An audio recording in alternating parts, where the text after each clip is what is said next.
So welcome everyone to our Managing COVID-19 Positive Patients in the Community, What's Different About Delta. I'm Bianca Bell, I'm the Director of Primary Healthcare Improvement here at the Northwestern Melbourne Primary Health Network. And I just want to thank all of you for taking the time, both participants and speakers, out of what is an extremely busy time in general practice. And in hospitals for our hospital colleagues and PHU colleagues on the line. So I do just want to thank you all for giving up your time. Hopefully we'll have a really interesting session tonight, plenty of opportunity for questions and really get a better understanding of, I guess, what's particularly going on in the Northwest region and how general practice can help manage patients in the community. So I would just like to acknowledge the traditional custodians of the lands on which we're e-meeting today. For me, that's the Wurundjeri people of the Kulin Nation, and would like to recognise their continuing connection to land, waters and culture, and pay our respects to elders past, present and emerging. So just a little bit of housekeeping. We're all probably extremely used to Zoom and probably a little bit over Zoom, but please keep yourself on mute if there's any sort of background noise while presenters are speaking. Please feel free to unmute yourself and ask a question or ask questions in the question box. We'll certainly be responding to those, and we are recording this session as well, just so that that's available to others who weren't able to come. A little bit about tonight. So we're going to be joined by Professor Kirsty Buising from the Royal Melbourne Hospital. Professor Buising is the Medical Director of Medical Services at Royal Melbourne Hospital, so quite busy at the moment, and an infectious diseases physician at VIDS, and is leading the medical response for COVID-19 at Royal Melbourne. We're also joined by Dr. Nicole Allard, who is a general practitioner at cohealth, but also a postdoctoral researcher and medical epidemiologist, and is cohealth's clinical and public health lead for the COVID-19 response. And has been lead clinician in the establishment of the COVID positive pathways in the Northwest pathway. And we are hoping, I'm not sure if he's online yet, but we will be joined by Dr. Finn Romain, who's the Director of the Western Public Health Unit, who will also be able to give us a bit of an update on sort of the public health approach to contact tracing with Delta, and I guess the pace of it and how it's a little bit different with Delta. So without further ado, I will hand over to Kirsty to give us a bit of an update around what's different this time around with Delta and COVID. Thank you very much, Bianca. Good evening and hello to everyone, and I'm really delighted to have the opportunity to join you. It's terrific actually to be able to reach out from outside the hospital and talk to everyone who's in the region and helping to care for the community around us. Now I'm just going to try to share my slides here, and I hope that this is working okay. I trust that's all right, Bianca. Yeah, good. Yeah, great. Thank you. So I'm actually going to come at this from the perspective of the hospital, because that's where I work and where I function, but I thought there might be points of interest that we could launch off from and perhaps explore a bit more in the discussion afterwards. So I've kept the talk reasonably short. But I guess the first thing I was asked to do was the introduction you heard Bianca give was what's different about Delta. So I thought I'd just talk with one slide at the start, this general context around what we've been observing with Delta. I think the view that we've all got is that Delta is more transmissible than the previous variants that we've been seeing in Melbourne.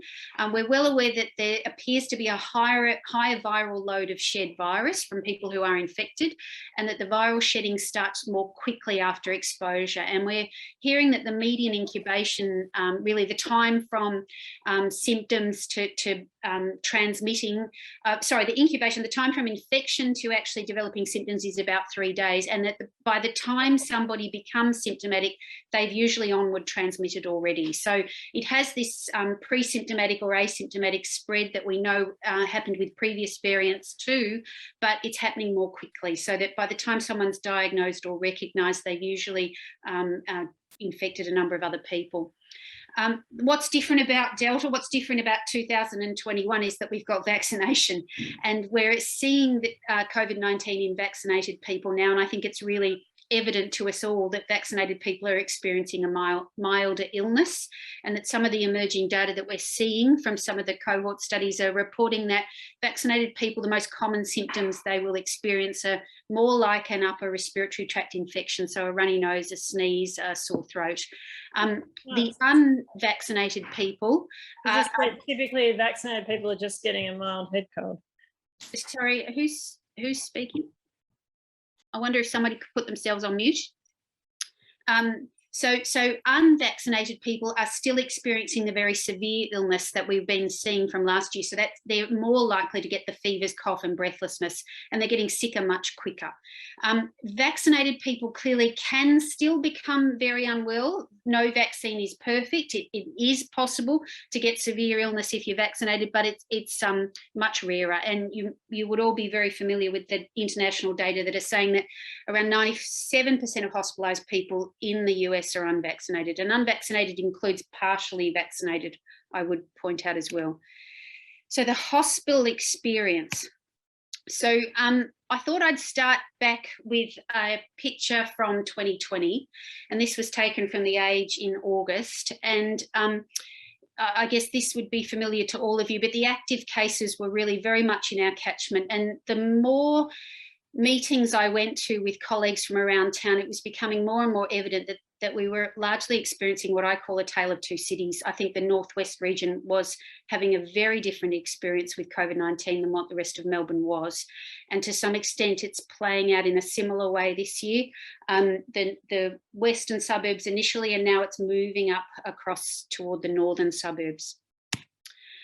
So what happened at the Royal Melbourne Hospital where I work in 2020? Well, we managed 480 inpatients. Our peak of concurrent inpatients was 99, and they occupied 6 wards. So we flipped over to 6 hot wards, and that was excluding the additional sites such as the emergency department, the intensive care unit and the SCOVID ward, which for those who aren't familiar, that's the suspected COVID ward where people go while we're waiting for a test result to come back, or while they might be in an incubation period after an epidemiologic exposure. We managed quite a number of people through hospital in the home, 142 last year, and that was both in-home visits and through in-reach to aged care.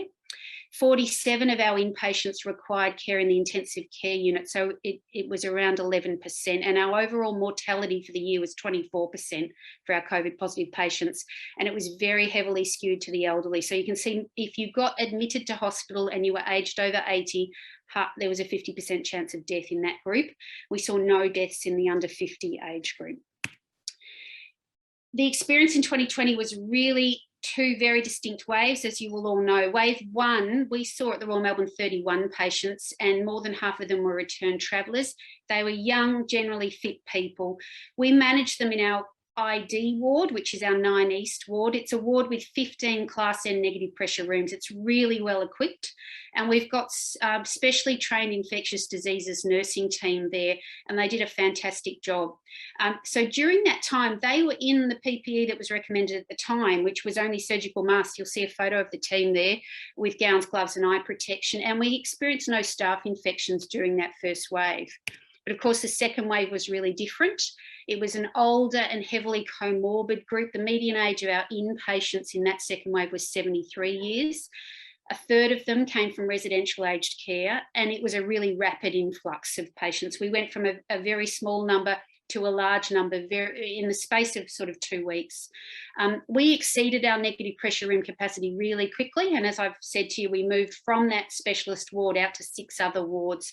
More than 80 patients were managed at the Royal Park campus, which you will all know is the subacute campus for geriatric evaluation and management normally, and they were our frail and elderly patients there.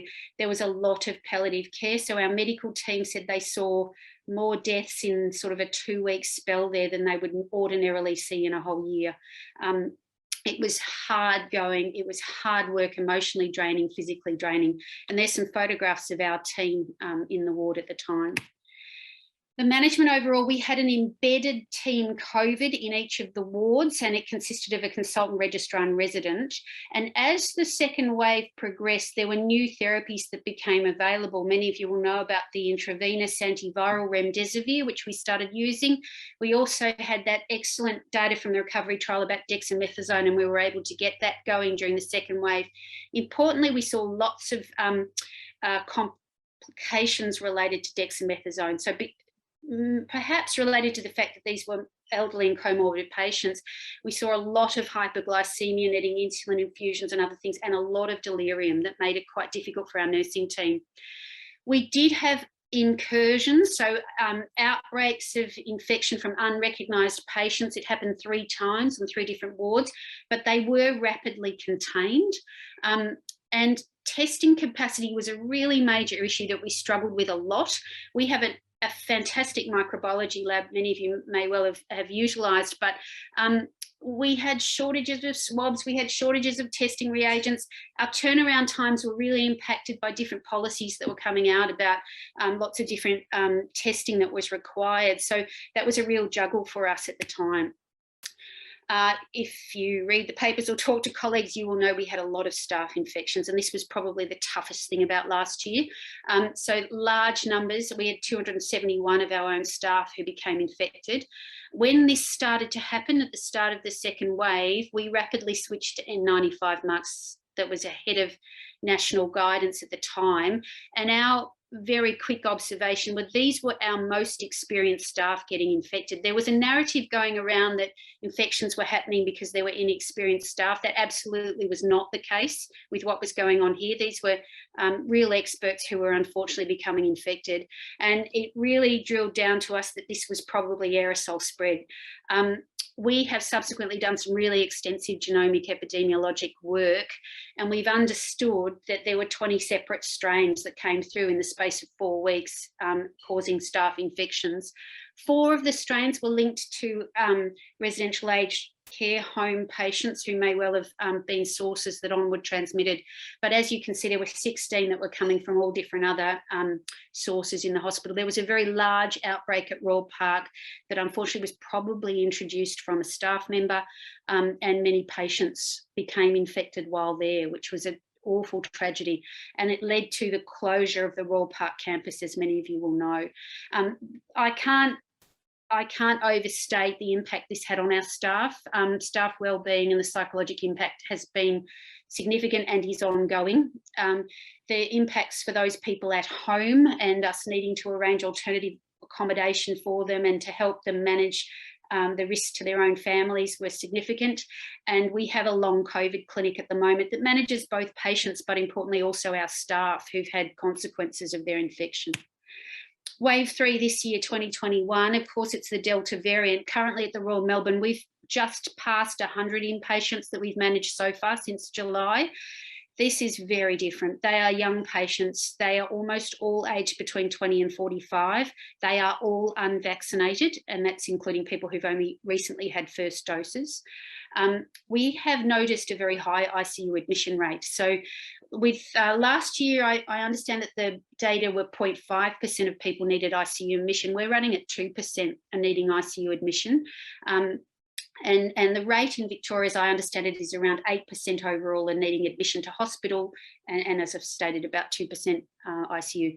There are newer therapies beyond those that I've already mentioned. So we are using some monoclonal antibodies to try to counter the inflammatory response that we think is leading to a lot of the acute respiratory distress syndrome that comes with COVID-19. So a drug called tocilizumab and a drug called baricitinib are 2 agents that we have been using, very much targeted to that ICU population. There is a newer drug that's become available within the last fortnight, so travermab. We've now used it on 7 patients in the hospital, and I understand Nicole may be talking a little bit about it soon. It's a very different drug. It is a drug that you try to initiate within the first 5 days of a person becoming symptomatic, and you target it for people aged over 55 or with significant comorbidities. And the available data suggests that you can reduce the likelihood that these people will go on to require admission.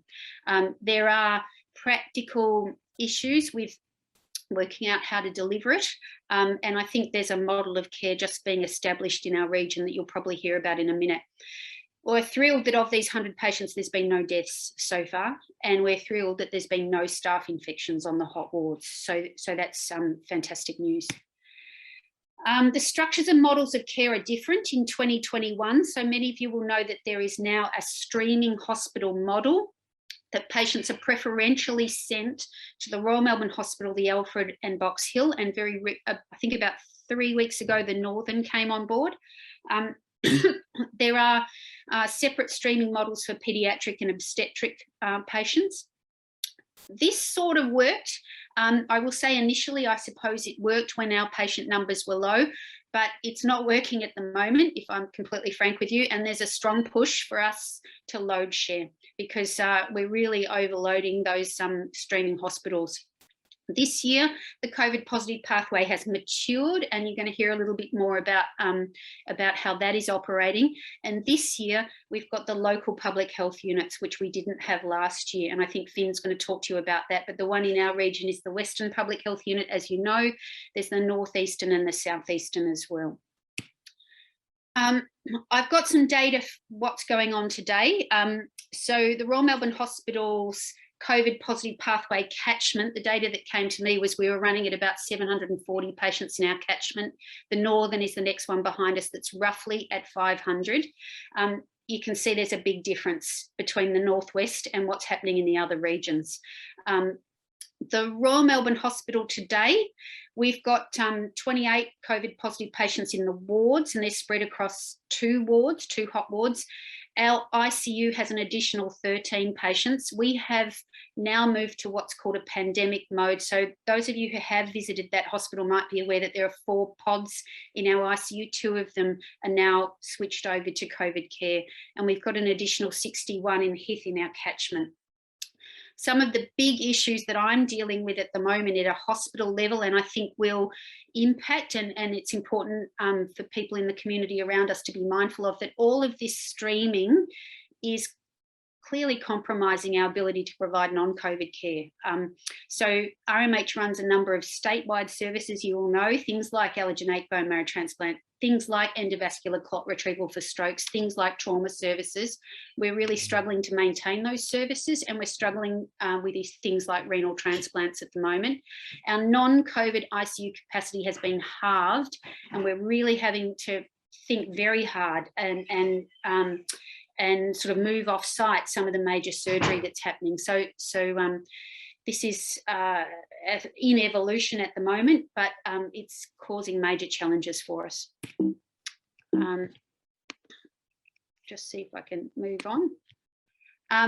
Things we've learnt, I just put up here some summaries of some papers that the team at the Royal Melbourne have published, because we've learnt lots, haven't we all? We've all learnt loads, but we put some papers out about what we learnt about preventing healthcare worker infections, what we learnt about the differences with how elderly patients present with COVID-19 and the real atypical features of that, what we learnt about palliating people with COVID-19, because we unfortunately had to do a lot of that last year.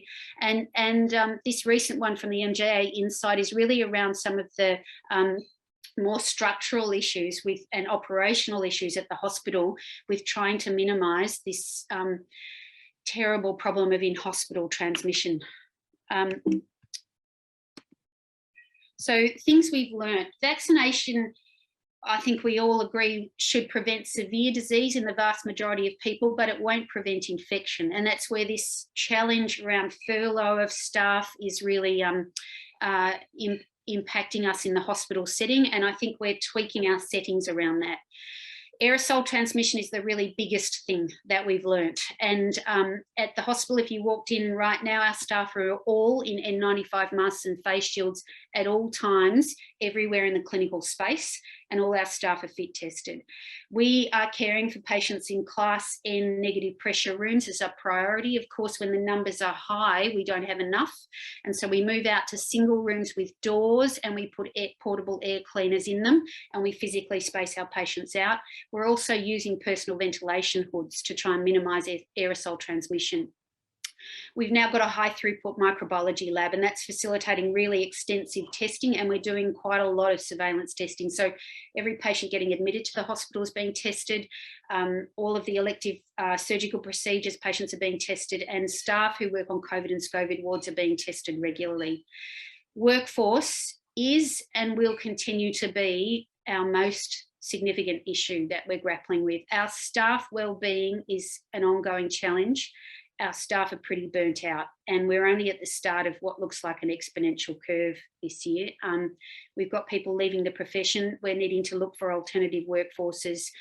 This is really something that's occupying a lot of our time. And I'm just going to finish by saying, you know, the health system is under extreme pressure at the moment, and you, like me, probably are aware that this pandemic is exposing a lot of the problems that we've long known have existed, but we just don't have the capacity now, and we're being pushed very hard. So I hope I haven't landed finishing up here on a negative note, but I do want to sort of say that things are looking more positive. Patients aren't dying, and we've got therapies available.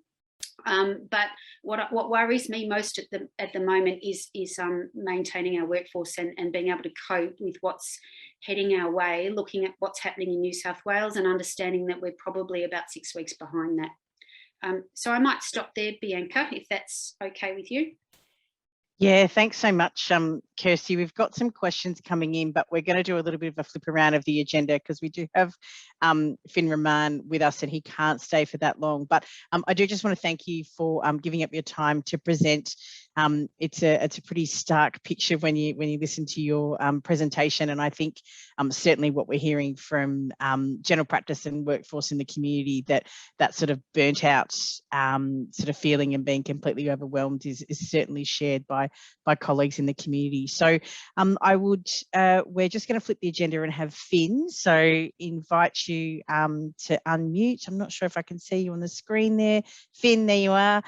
Thank you for joining us. I know that you have to dash off and have your hands pretty full at the moment, but I'm glad that you could join us and just give us a bit of an update from a public health unit perspective. Hi, Bianca and Nicole. Sorry for stealing, moving the agenda and slots and things. I've just got a few minutes of thoughts to sort of to share, and thank you, Kirsty, for an amazing presentation there, and clearly a lot of tricky elements to work through. So I guess I was just going to say, one of the Public Health Physicians Director of Western Public Health Unit, colleague of Kirsty and Nicole and others working on the COVID response. The unit is physically, as many people may know, physically based in Sunshine Hospital, although many of our workers are remote, and we're quite focused on contact tracing by and large at the moment for COVID. Quick reflection on how the contact tracing response has been different this year. We're seeing shorter incubations, we're seeing faster movement and rings of transmission occurring. When we had some of the earlier transmission a couple of months back, where the chains of transmission were much clearer and you could trace literally all the cases and how they linked in each of them and who their source was, we could see very clearly this pattern of transmission rings every 48 plus hours coming out from a case. So the department's epi team has looked at how quickly people are becoming infectious after an exposure, and you can see people out from sort of 12, 16, even under 24 hours of exposure, and then peaking up a few days later. So people are clearly becoming infectious much earlier than previous, or earlier than previous. And so it's kind of moving faster in that sense. Look, within the contact tracing response, I just thought I'd say a couple of things about where it's heading. So the contact tracing response is under, as Kirsty's described, the clinical response is under extreme pressure. The contact tracing response is under quite a lot of pressure because of the increase in the number of cases. And so we are, looking for all ways to speed up our interviews, to stay more focused. As of the last 24 plus hours, people who are diagnosed with COVID now receive a text message first rather than a phone call from us first, called stop and stay text message. So you've been identified as a case and you should isolate immediately. You'll be contacted shortly. We may even work with the department to modify that to ask people who've been identified who are a case linked to a sensitive setting, such as a healthcare worker, aged care, or another setting, to then reach out proactively so that they come to the front of the queue for an interview. That may come very shortly. And really our interviews are now focused on doing household-based interviews quickly and on any person who's linked to a sensitive setting like a health service, aged care, or an amplifying setting, a place where they may have a greater ability to spread more widely, because the mission now is to suppress and slow, to buy time for vaccination and to buy time to reduce the hit that's occurring in terms of the access to significant healthcare. The criteria for clearing people with COVID is changing as well and simplifying. So I think we're all aware that there's an uneven effect of COVID at the moment on our community. It's affecting the north and west more. It's affecting culturally and linguistically diverse communities more. And compared to what we have seen, we're seeing much more transmission through children and through adults rather than the elderly. So the transmission changes and the risk groups are changing. In terms of some brief thoughts about where things go to next with a primary care lens, a GP lens, I think we're suggesting that anyone you see who you diagnose as a case is that anything you can do to advise that person in that interaction with them about isolation's of great value, and the isolation or quarantine of their household when you first speak to them. We are still aiming to get to people as quick as we can, but you occasionally might be the first person to talk, the first clinician to talk to someone who's been recently diagnosed with COVID. And if you identify an aged care or healthcare setting as an exposure from your patient, for example, because they work in that setting, you are very welcome to give us a call at Western Public Health Unit to discuss the case straight away so we can focus. I think that Kirsty outlined the approach at Melbourne Health around PPE and the use of N95 masks and face shields in particular to protect against aerosol transmission. When we recently discussed the PPE advice in the primary care setting in public health, there were 5 themes that came up. Now, this is not official government advice. This is the reflections amongst public health specialists in a hot discussion within the last 24 to 48 hours. And our 5 reflections were the prioritisation of telehealth. The second was to avoid, if possible, having a face-to-face consultation with a person with a respiratory illness unless there's already a cited negative COVID result. The third was really having a sharp attestation before patients enter or on entry into the waiting room around about exposure sites and respiratory illness. The fourth reflection from the hot discussion was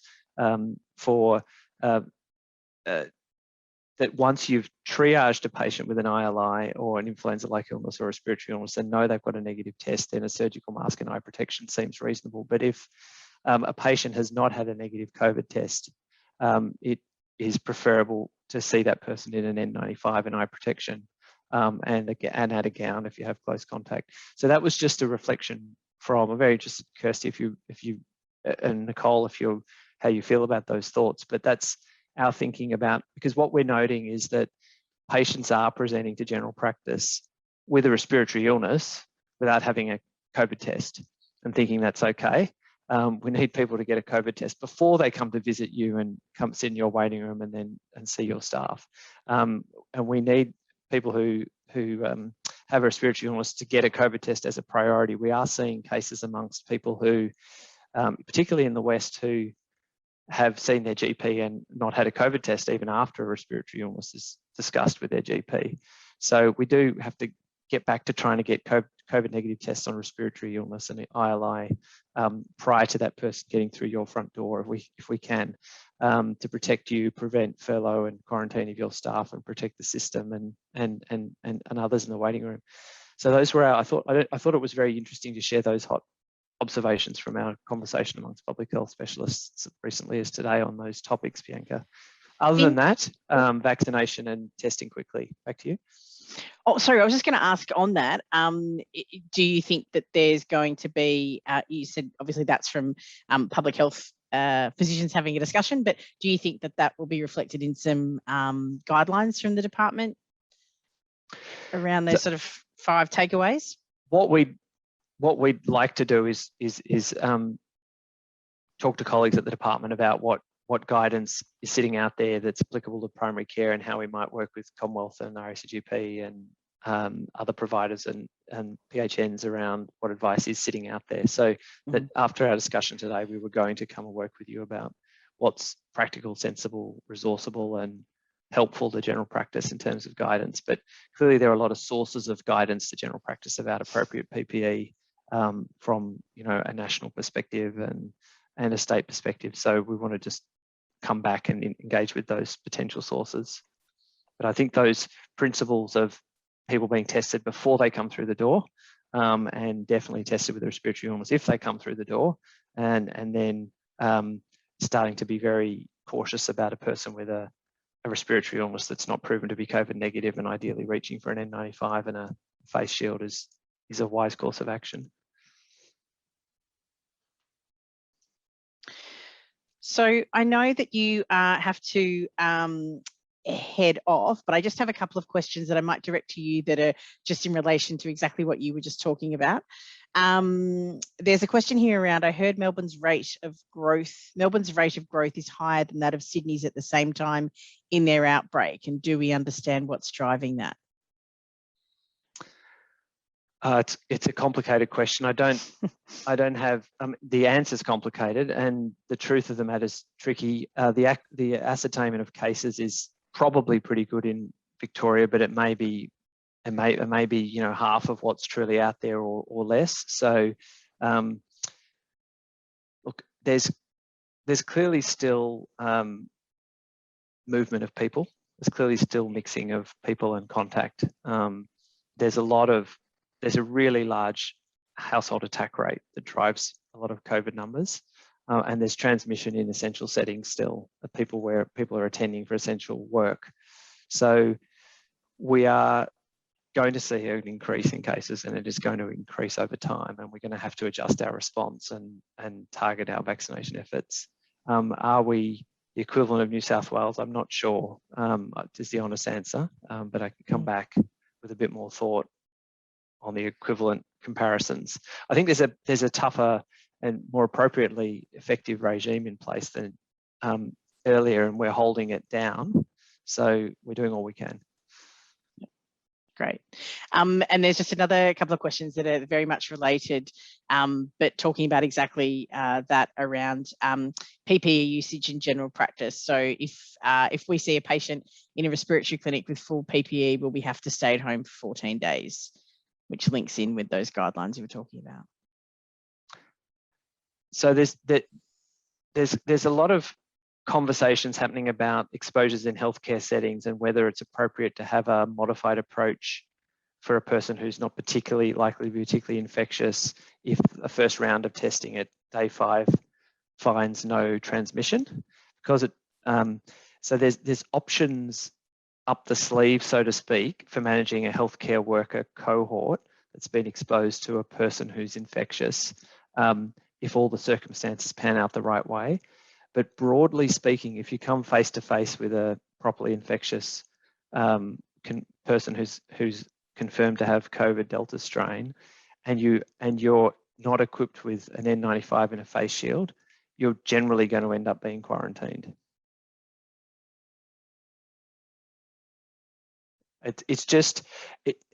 We're in that phase at the moment where, although elimination of COVID in Victoria seems to have slipped from the grasp, and it's about trying to suppress and reduce, we've still got too long to go before we get enough people vaccinated to get.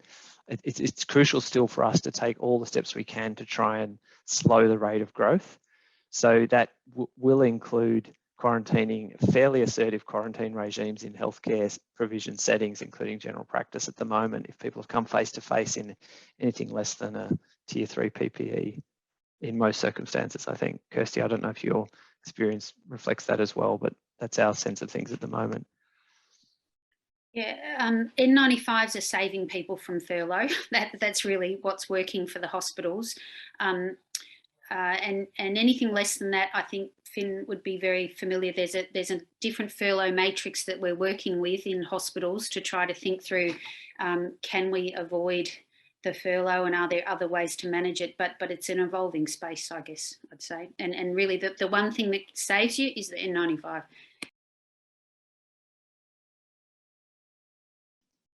Thanks, Kirsty. Finn, there's just another question here, just for some clarification.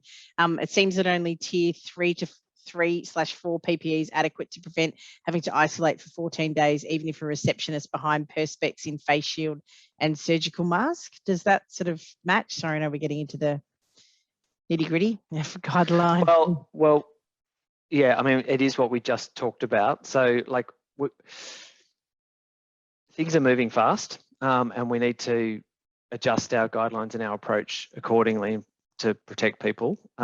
So every time we do have a healthcare exposure, we'll do an individual risk assessment, form a view based on the patient's likely infectiousness, the CT values if we have them, whether the person had symptoms, a whole range of factors. But broadly speaking, if for more certainty or comfort or protection against quarantine and furlough, that extra protection of an N95 and a face shield's going to be really important.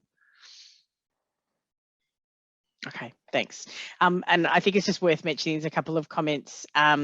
Certainly, just for the audience's information, we've had our general practice expert advisory group certainly raise that there's a feeling of a bit of inconsistency about how those guidelines are being applied. And as Finn, you just said, things are moving pretty quickly, but we are having some meetings with Finn tomorrow just to sort of talk about a way that we can potentially streamline this and make sure that communication is really clear to practices about, you know, what the guidelines are, how they'll be applied, etc. So certainly working on that, because we are hearing that there's a little bit of confusion out there that is making things a bit difficult. There's also a question around, this is potentially for you, Kirsty and Finn, around will you only avoid isolation if the N95 is fit tested? So I guess I'm a different context. So people who work in places where there are COVID patients or might be COVID patients like an ED are fit tested in my context. But we also know that there are particular brands of masks that are highly likely to fit people's faces. And so when people can't be fit tested, we know which brands to direct them to, and we can feel pretty confident that that's likely to be fine. So we don't, you know, they would still be okay if they hadn't been fit tested. And Bianca, to add to what Kirsty said, at various points we've had to be very practical about what we do about getting people in to do what needs to be done and getting good, strong levels of protection. And so, for example, when we had a range of transmission happening in apartment buildings, we needed to agree an arrangement or do a risk assessment to determine what should staff that haven't been fit tested, is it okay just to be fit checked? Is that enough in certain circumstances? And we thought that it was in certain circumstances where there were lower levels of exposure. So there are plenty of instances where an N95 and a fit check is probably okay for some people. So I think we want to get everyone who wears an N95 fit tested and fit checked, but wearing one and having face protection and a fit check is a long way towards perfection. Great, thanks. And there is going to be some information coming out from the Victorian Tasmanian PHN Alliance as well on fit testing and fit checking, and someone has just put in the chat about the infection prevention helpline that can support general practices and also pharmacies with information, guidelines and assistance around infection prevention. So thank you, Finn. I know that you have to dash off, but thank you so much for taking the time and answering some of those questions. It was great that you were able to take time out and join us. So thank you very much. So Nicole, sorry, I'll flip back to you now to talk a little bit about the general practitioner role in caring for patients with COVID in the community.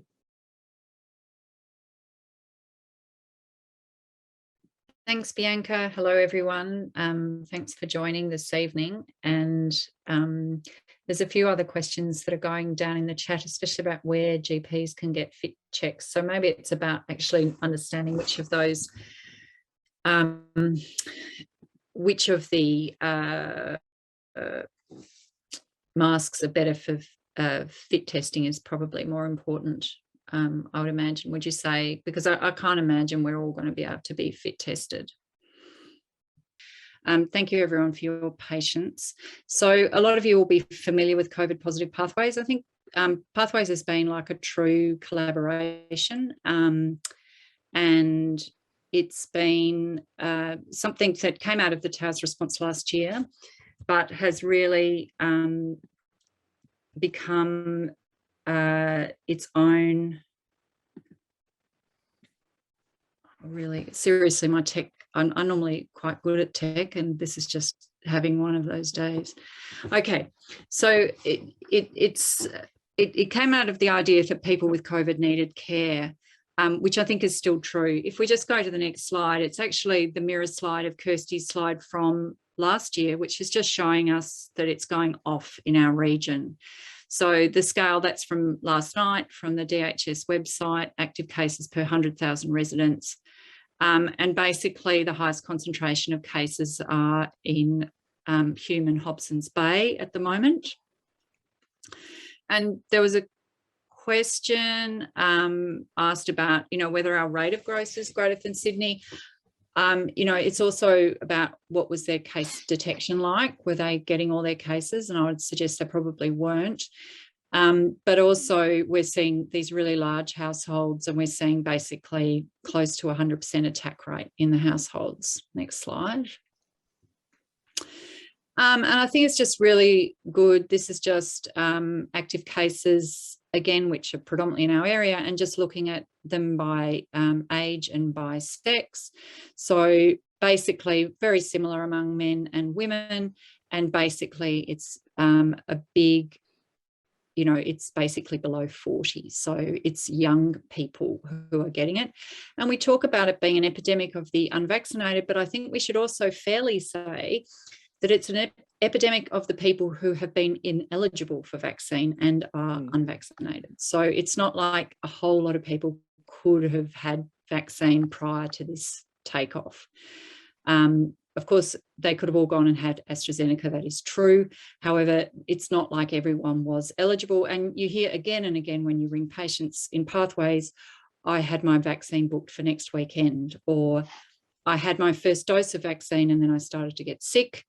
And unfortunately, that sickness wasn't actually an immune response to the vaccine. It was actually the COVID-19 illness. Next slide. Thanks, Bianca. Okay, so just a quick update on pathways as it is. So the cohealth is notified by the Western Public Health Unit of positive cases, and then we ring the person, we gain consent to have them managed through the pathway and perform a clinical and a social assessment, including welfare needs. And from that, patients are stratified into a low, medium or high risk. So this isn't sort of mild, moderate and severe disease. This is low, medium and high risk. And low risk patients are streamed to care with their usual GP. And then others, particularly based on age and comorbidity, are streamed to hospital in the home. And then people who are identified who have red flags or, needing hospitalisation are sent straight to hospitals. And to give you an idea on that, yesterday, we have a list that we're working through because we are about 2 days behind at the moment with an explosion of cases in our region. But we sort and prioritise by day of symptom onset. And basically of our 90 cases into our catchment yesterday, 20 were already past day 5 when they came to us at the assessment centre. So again, we stream them and so we are calling ambulances again from the assessment centre, which is something we saw a lot last year, but it's really about relatively late presentation and testing, rather than it being last year. It was very much about the lag in public health response and contact tracing. So it's slightly different from our point of view about what we're seeing this year. Next slide. So the process is that we call the GP to arrange the handover of patients. And this is slightly problematic actually from our point of view, because it really helps if your receptionists or your nurses are aware and are happy to take regular patients. Because as we all know, a lot of people in general practice work part-time. So sometimes, especially on Sundays, if we have a large influx of patients, then ringing GPs can be quite tricky. We're very committed to the idea that GPs are best placed to care for those low-risk patients, and also that GPs strengthen and support public health messages to families and households, and often might be same language GPs who can really work with the community and are respected community leaders. For medium risk, we would hope that we do communicate with GPs that their patients have gone into hospital in the home. But it doesn't always happen, and I've got to be honest there. And also when people are arranged straight to go to hospital, they should then find getting an ED kind of admission notification, so it won't come from us. So that's the process at the moment. Next slide. And we're going to get to the end of my slides, and then I'm going to have to quickly send the next slot, Bianca.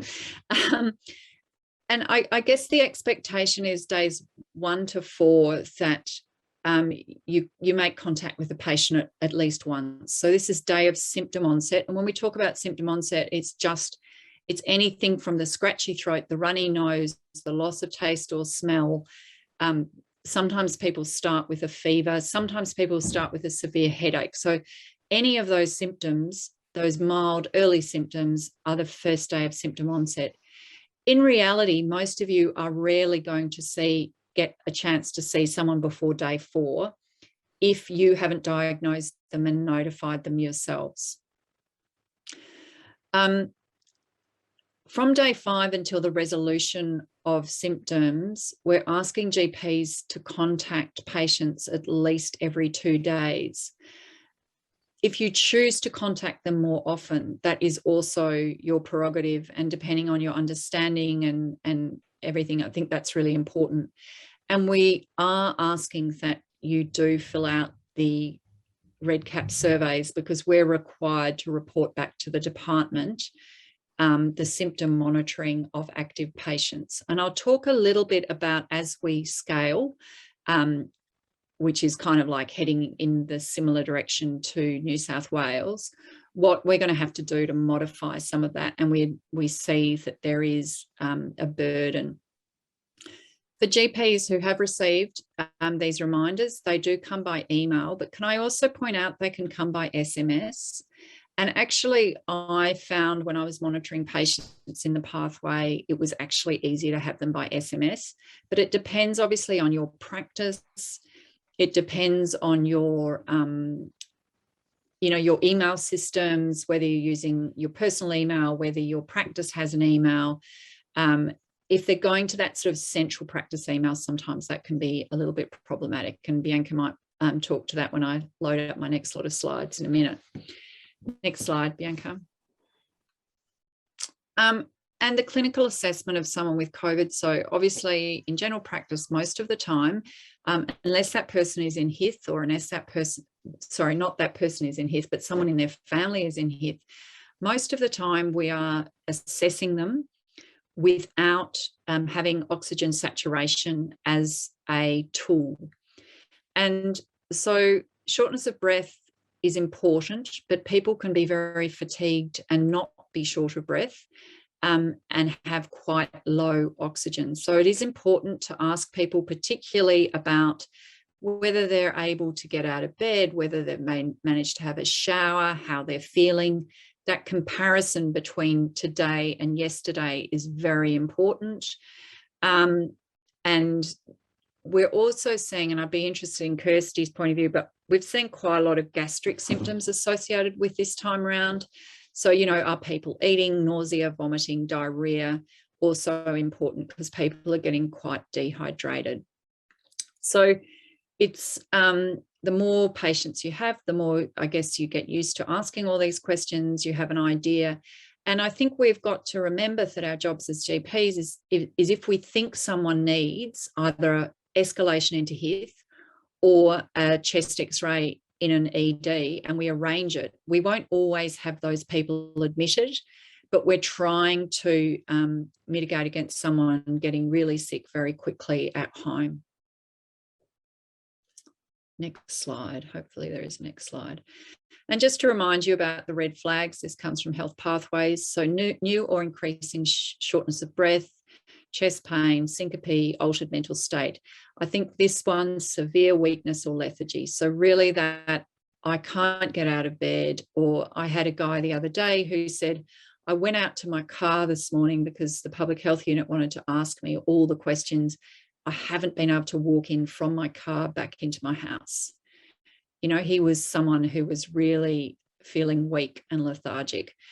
Hemoptysis is also something, and again, certainly if it's hemoptysis, like proper hemoptysis within the sputum, different than, you know, I've just brushed my teeth and a bit of blood came out with my saliva. You know, you sort of take the history, but again, these people might need assessment, do need assessment in hospital, and also need potentially need chest X-rays and so on.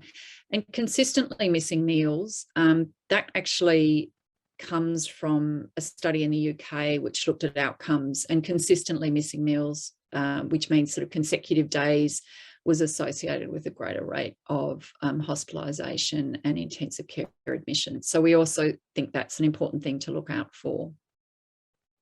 So as a GP, you can escalate to HIF, or obviously if you need to, you can call a hospital, an ambulance, and arrange transfer to hospital if you think someone has a red flag and they should bypass the HIF process. At the moment, hospital in the homes are at Royal Melbourne, Mercy, Western, and what was formerly known as Djerriwarrh, which is Bacchus Marsh, which is now under Western Health. So there are some numbers that appear, and this is all on Health Pathways. This all comes directly from the two-page sheet that the PHN has put together on the pathway, and it might be worth posting that, just that link in the chat, Bianca, just in case people think I've sort of, and that you can actually get out without going into Health Pathways and using passwords and so forth. Next slide. So what's ahead for Pathways? I want to just talk briefly about travermab. I'll briefly touch on increasing case numbers, self-monitoring for lower risk groups, and then lastly, briefly talk about budesonide. So next slide. So if you don't know already, there's the National COVID Evidence Task Force, which regularly reviews all treatments and has a wide buy-in from all professional groups involved in COVID care across Australia. It has living guidelines, so the guidelines are updated weekly or fortnightly, and there's clinical flow charts, and there's also some chance to be the consumer asking the questions. So next slide.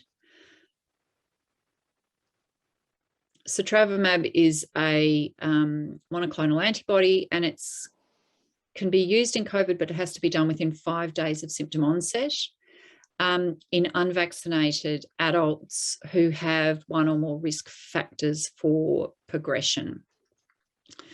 And it's based on one trial. So there is some criticism, but it was the drug that Scott Morrison announced, I think it must be nearly a month ago now, that he'd purchased a certain number of doses from overseas. Next slide.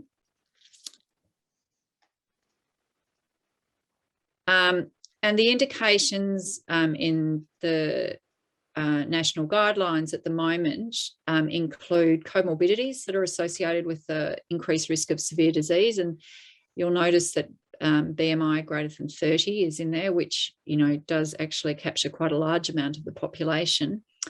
And then other more obvious ones, obstructive pulmonary disease and moderate to severe asthma and age over 55 years. We've been very actively so there is now travermab in the state. They're all being held at the Alfred Hospital. And there's a pilot that's going to hopefully start at the beginning of next week at Werribee Mercy, which will involve transfer of high-risk people to Werribee Mercy to get the infusion.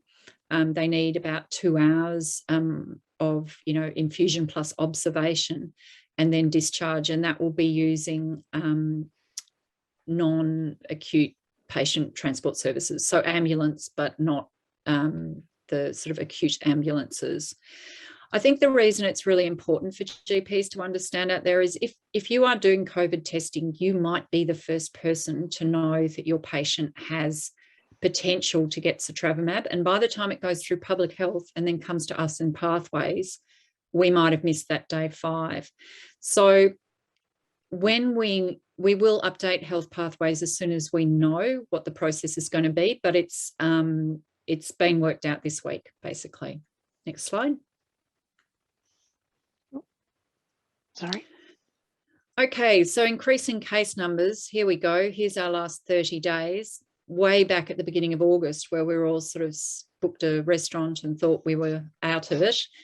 And then what we've got now, which is 250 cases a day. And so we are seeing a rapid increase, and you don't need to be an epidemiologist to see which way this is going. This is exponential growth.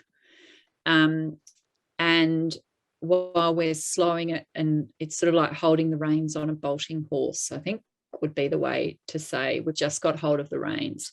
So we are going to see more and more COVID, and that means we're going to see more COVID in general practice. Next slide. Thanks, Bianca.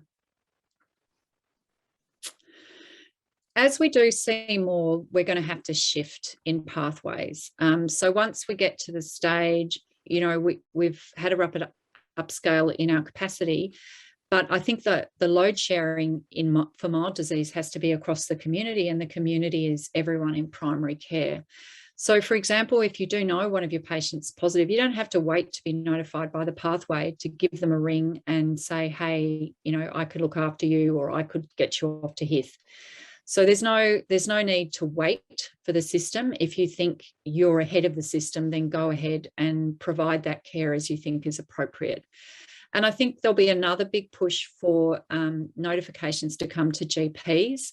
That was something that was pushed previously, but apparently has dropped off a bit with testing. And I'm not sure if it's Test Tracker or not that's caused that. The other thing is we're looking at what we do with low risk people. So people who have the ability to negotiate the health system, people who are younger, and people who are vaccinated, so have a less likely risk of severe disease, we may move to some form of self-monitoring. And there's COVID Monitor in the northeast and the southeast. I think it's really problematic for people who don't speak English or have poor health literacy, but I think this will be used, and children generally do very well. So this is not what we're doing now, but this is sort of proposals that are on the table this week. Next slide. Nicole, can I just ask, just on the children question, I just don't want to lose the opportunity to ask Kirsty a question. I know she needs to head off in about 3 minutes' time, but just on the children question, I guess there's a question in the chat around, should we be worried about unvaccinated kids? So I have to put a caveat across here that I don't do paediatrics, but in the fora that I mix with ID people who do paediatrics, I think people like Nigel Curtis have been very forthright in saying children do very well. Children don't get severely ill, and he's been quite reassuring in the discussions that I've seen from him. So whilst they may well be becoming infected, they're generally asymptomatic or very mildly symptomatic. Now, I know we've all seen some pretty scary, stories of individual people who've done poorly, but overall in the whole context of kids, it's very, very rare. they would develop trouble. I don't feel anxious about the young ones, given what I've seen and heard at the moment. But again, the caveat that I'm not the expert on paediatrics. Great, thanks. That's a good segue to the fact that we are trying to organise for the Royal Children's to do a session on COVID in kids. But yeah, that's my understanding as well. Kids do well, and again and again, when you do video health with their parents in homes, the kids are bouncing off the walls. The parents are feeling terrible. In terms of our, next slide. Anything else for Kirsty, Bianca? While I'm just having what proportion of low risk triage patients will later present with SARS? Is that something we know? That's a tough one. Nicole might know. Nicole might be able to answer what proportion of low risk end up admitted, and then I can pick up from there and say of those who are admitted about, and well, with Delta, we're seeing about 20% really heading off into ICU, if that's what you use as the definition of secure acute respiratory syndrome. So maybe Nicole could address the first part. Yeah, so I can honestly say that I haven't had it. I'm just trying to catch up with our data from last year. There was actually very little movement between tiers. So there was only like, once we streamed people to low care, so it was like 8% of people moved into a different tier, which could have been hospital in the home or could have been admission. So I don't know with Delta where we're going with that, but I will actually be able to report on that when I get about 5 minutes to have a look at the data. We're probably, we're still looking at 80% of people being suitable for general practice care at the moment. I'm sorry, that doesn't really answer the question perfectly, but yeah, the data's out there. Next slide, Bianca. So the other thing I just wanted to really touch on is that there was a small randomized controlled trial looking at inhaled budesonide, which is in the treatment of COVID. So this currently is being considered by the National COVID Evidence Task Force, and my sources tell me that there'll be a recommendation about that early next week. So this is again the first time we have basically the study was fairly small. The effect size was, reasonably small, but it is the first time we have a treatment that is sort of easily prescribed in general practice. Obviously, it would have to be prescribed on a private script. But yes, that's probably a week away from getting the nod as a provisional recommendation based on that trial. Next slide. So what I'd really like to do is acknowledge the fact that over 400 GPs and their practices have participated in Pathways so far. And it's you, the GPs, that make it possible for people to have the care that they need in the environment, and also your expertise.